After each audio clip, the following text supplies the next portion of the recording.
भारत देश के सप्तपुरी तीर्थ स्थलों में से एक ये है उज्जैन के महाकालेश्वर, जो कि मध्य प्रदेश में शिप्रा नदी के तट पर बसे हुए इन्हें उज्जैन का राजा कहा जाता है।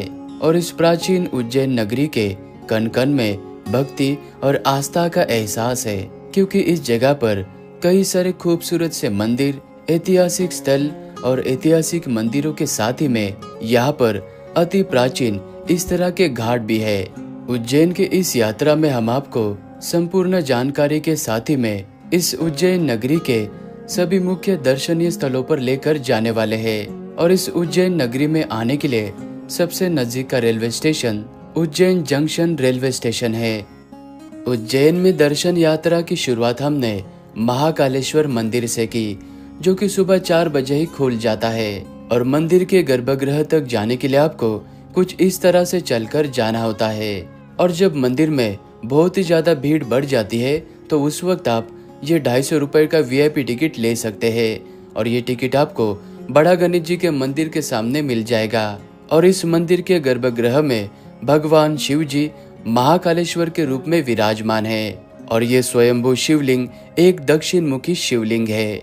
और वर्तमान समय में आपको जो भी मंदिर का आर्किटेक्चर नजर आता है, इस आर्किटेक्चर को मराठा जनरल राणोजी शिंदे जी ने 1734 में पुनः निर्माण किया था। इसलिए इस मंदिर में आपको मराठा शैली की झलक दिखाई देगी। और हमें साधारण लाइन में दर्शन करने में लगभग 30 मिनट का समय लगा। महाकाल जी के दर्शन करने के बाद आप जैसे ही बाहर की तरफ आओगे तो सामने आपको ये बड़ा गणेश जी का मंदिर नजर आएगा। इस मंदिर के गर्भगृह में 18 फीट ऊंचे भगवान गणेश जी सुंदर स्वरूप में विराजमान है। और इनकी भव्यता और विशालता के कारण ये इस जगह पर बहुत ही प्रसिद्ध है। और इसी मंदिर के अंदर हनुमान जी, शिव जी, माता जी, इस तरह के अन्य मंदिर भी बने हुए हैं। तो यहाँ पर भी आप दर्शन जरूर करना। इस उज्जैन नगरी का सबसे पुराना ये है श्री राम घाट, जहाँ से बहती है पवित्र शिप्रा नदी। और इस घाट को 11वीं शताब्दी में परमार साम्राज्य के समय में बनाया गया था। और इसी घाट में कई सारे भक्तगण पवित्र शिप्रा नदी में स्नान करने के बाद अपने दर्शन यात्रा की शुरुआत करते हैं। और 12 साल में एक बार होने वाला सिम्मस्त कुंभ मेला और 6 वर्षों में एक बार होने वाला अर्ध कुंभ मेला का मुख्य स्थान ये श्री राम घाट है। और इसी घाट पर स्थित ये है धर्मराज चित्रकूट जी का मंदिर। और यहाँ पर कई सारे खूबसूरत शिव जी के मंदिर के साथ ही में ऐतिहासिक मंदिर और ऐतिहासिक इमारतें भी है। और कई सारे मंदिर तो इस शिप्रा नदी के जल के नीचे जा चुके हैं। और इस घाट पर पितृदोष, काल सर्प, राहु केतु, इस तरह के कई सारे पूजा पाठ भी किए जाते हैं। और हाँ, यहाँ पर शाम के 6 बजे के बाद में जो शिप्रा नदी की आरती होती है उसमें शामिल जरूर होना।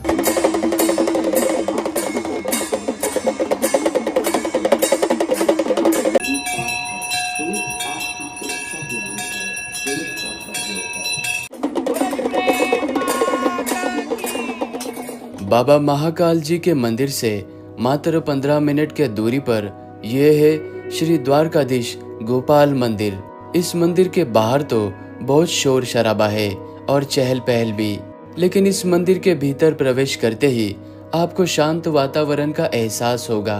और इस मंदिर का निर्माण कार्य लगभग 19वीं सदी के मध्यकाल में मराठा राजा दौलतराव सिंधिया की पत्नी श्रीमती बाईजाबाई शिंदे के द्वारा किया गया था। और इस मंदिर के गर्भगृह में भगवान श्री कृष्ण जी बहुत ही सुंदर रूप में विराजमान है। और इस मंदिर के भीतर श्री कृष्ण जी की लीलाओं की सुंदर चित्रकारी को देखकर आपका मन मोहित हो जाएगा। और ये मंदिर मराठा वास्तुकला का एक सुंदर उदाहरण है। और श्रावण माह में बाबा महाकाल जी की शाही सवारी इसी मंदिर के पास से गुजरती है। और इस मंदिर में आप जरूर आना। इस प्राचीन गोमती कुंड के पास में बसा हुआ ये है महर्षि संदीपानी जी का आश्रम। यहाँ के मान्यता के अनुसार भगवान श्री कृष्ण जी, बलराम, सुदामा और अपने अन्य साथियों के साथ में भगवान कृष्ण जी ने इसी आश्रम में शिक्षा का अध्ययन किया था। और इस आश्रम के मंदिर में भगवान श्री कृष्ण जी अपने हाथों में ना तो सुदर्शन चक्र और ना ही बांसुरी लिए। नन्हे से कृष्ण कन्हैया इस आश्रम में अपने हाथ में कलम लिए विराजमान है, क्योंकि भगवान श्री कृष्ण जी 11 वर्ष 7 दिन के आयु में इस आश्रम में अपने गुरु महर्षि जी से शिक्षा का अध्ययन करने के लिए आए थे। भगवान श्री कृष्ण जी ने यहाँ पर 18 दिनों में 18 पुराण और 4 दिनों में 4 वेद और 16 दिनों में 16 कलाएं और 6 दिनों में 6 साध और 20 दिनों में गीता का ज्ञान का अध्ययन किया था। और ये महर्षि संदीपानी जी का आश्रम महाकालेश्वर मंदिर से लगभग 4 किलोमीटर के दूरी पर है। उज्जैन की वास्तु कला में अद्वितीय स्थान रखने वाले ये है राम जनार्दन मंदिर, जो कि महर्षि संदीपानी जी के आश्रम से मात्र 15 मिनट के दूरी पर है। ऐतिहासिक विष्णु सागर के तट पर स्थित यह विशाल परकोटे से घिरा एक मंदिर का समूह है, जिसमें से ये 2 मुख्य मंदिर है और इन मंदिरों में भगवान श्री राम जी और भगवान विष्णु जी विराजमान है। और इन मंदिरों का निर्माण मिर्जा राजा जय सिंह जी ने 17वीं शताब्दी में किया था और महारानी अहिल्याबाई जी ने इन मंदिरों का पुनः जीर्णोद्धार और पुनः निर्माण किया था। इसलिए आज हमें यह मंदिर खूबसूरत रूप में दिखाई देते हैं। समय मिलने पर आप यहाँ पर भी जरूर आना।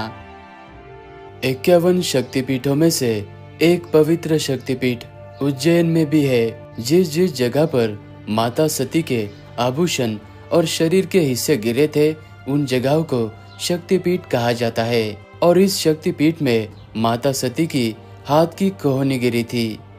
ये है हर सिद्धि माता का मंदिर, जो कि महाकालेश्वर मुख्य मंदिर से मात्र 5 मिनट के दूरी पर है। इस मंदिर की संध्याकालीन 6:30 बजे के बाद होने वाली आरती में शामिल होने के लिए यहाँ पर भारी संख्या में लोग आते हैं। और इस मंदिर के सामने 51 फीट ऊंचे 2 दीप स्तंभ लगे हुए हैं। माता रानी के भक्त इन दीप स्तंभों पे 1011 दीपों को प्रज्वलित करने के बाद ही यहाँ पर आरती का प्रारंभ किया जाता है।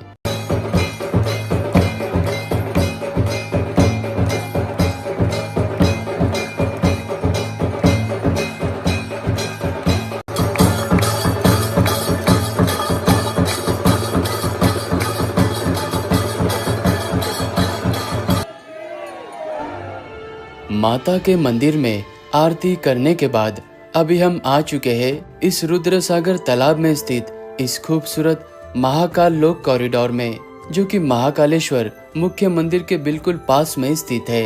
ये महाकाल लोक कॉरिडोर जितना खूबसूरत दिन में नजर आता है, उससे कहीं गुना खूबसूरत ये शाम के समय में नजर आता है, जब यहाँ पर लाइटिंग्स चालू हो जाती है।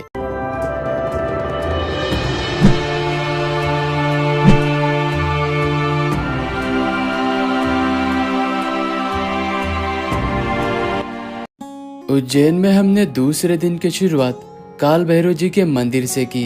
भैरव बाबा के दर्शन किए बगैर उज्जैन की यात्रा अधूरी मानी जाती है।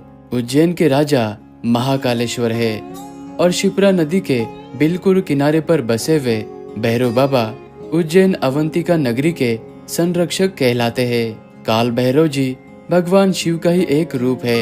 स्कंद पुराण अवंतिका खंड के 64वें अध्याय में भैरव तीर्थ का वर्णन है और कई सारे भक्तगण ये भी कहते हैं कि सर्वप्रथम हमें काल भैरव जी के दर्शन यानी कि सेनापति से आज्ञा लेने के बाद फिर महाकाल जी के दर्शन करना चाहिए। और ये काल भैरव जी का मंदिर महाकाल मुख्य मंदिर से लगभग 6 किलोमीटर के दूरी पर है, तो यहाँ पर भी आप दर्शन जरूर करना। भैरवनाथ जी के मंदिर से मात्र 1.5 किलोमीटर के दूरी पर माँ गढ़काली माता का ये शक्तिपीठ मंदिर स्थित है। 51 शक्तिपीठों में से इस मंदिर को भी एक शक्तिपीठ माना जाता है और कहा जाता है कि इसी जगह पर माता सती के ऊपरी होठ गिरे थे। और इस मंदिर की कथा कवि कालिदास जी से जुड़ी हुई है। राजा विक्रमादित्य के नवरत्नों में से एक महान कवि कालिदास जी, जो कि माँ गढ़कालिका के प्रति उनके विशेष भक्ति भाव थे। और इस मंदिर को 7वीं शताब्दी में राजा हर्षवर्धन जी ने जीर्णोद्धार किया था।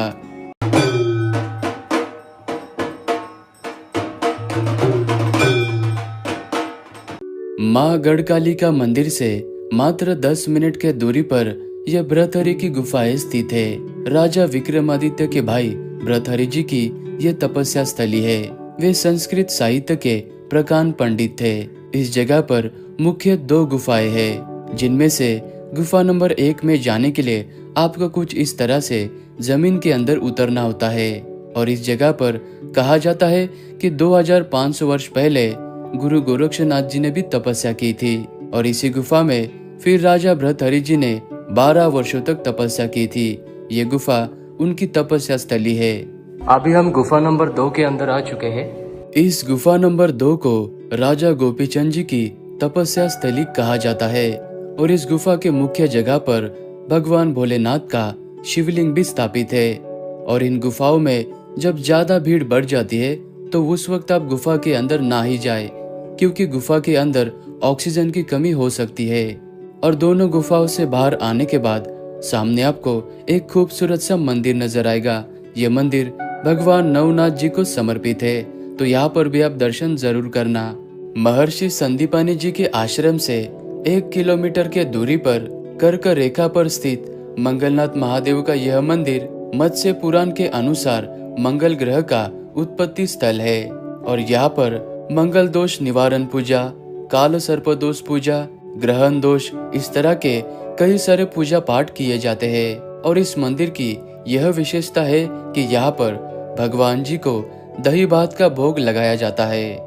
उज्जैन के मुख्य महाकालेश्वर मंदिर से 9 किलोमीटर के दूरी पर प्रकृति के इस शांत वातावरण में बसी हुई ये जगह एक ऐतिहासिक जगह है, जिसे कालिया देह पैलेस या फिर केडी पैलेस के नाम से जाना जाता है।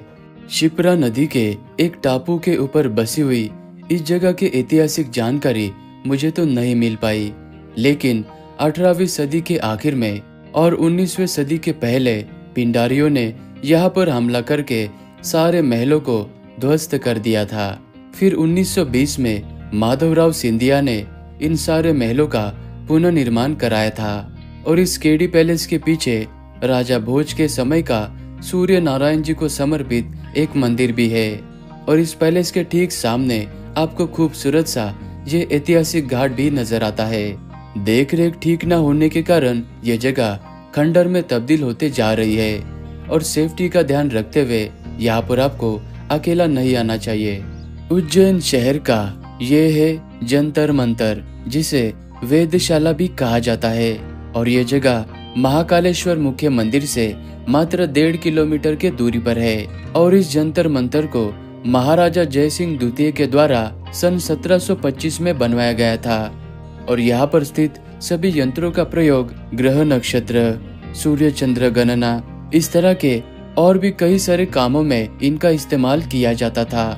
महाकालेश्वर मुख्य मंदिर और कॉरिडोर के बिल्कुल पास में ये है राजा विक्रमादित्य जी का सिंहासन बत्तीसी।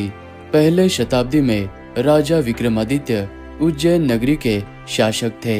न्यायप्रिय, दानवीर, न्यायशील एवं तेजस्वी व्यक्तित्व की कीर्ति कथाएं कई वर्षों से राजा विक्रमादित्य जी के लिए जनमानस में प्रतिष्ठित है। और राजा विक्रमादित्य जी के दरबार में उच्च कोटि के विद्वान भी थे, जिन्हें नवरत्न कहा जाता था। इस जगह पर भी आपको जरूर आना चाहिए। हर सिद्धि माता मंदिर से मात्र आधे किलोमीटर के दूरी पर यह श्री 4 धाम मंदिर स्थित है। इस मंदिर के भीतर हमें संपूर्ण भारतवर्ष के 4 धामों के प्रतिरूप में दर्शन कराए जाते हैं। और यहाँ से हम श्री नरसिंह घाट गए थे, जो कि उज्जैन के अति शांत वातावरण में बसा हुआ ये एक खूबसूरत घाट है। और घाट के किनारे पर ये भगवान नरसिंह जी को समर्पित मंदिर बना हुआ है।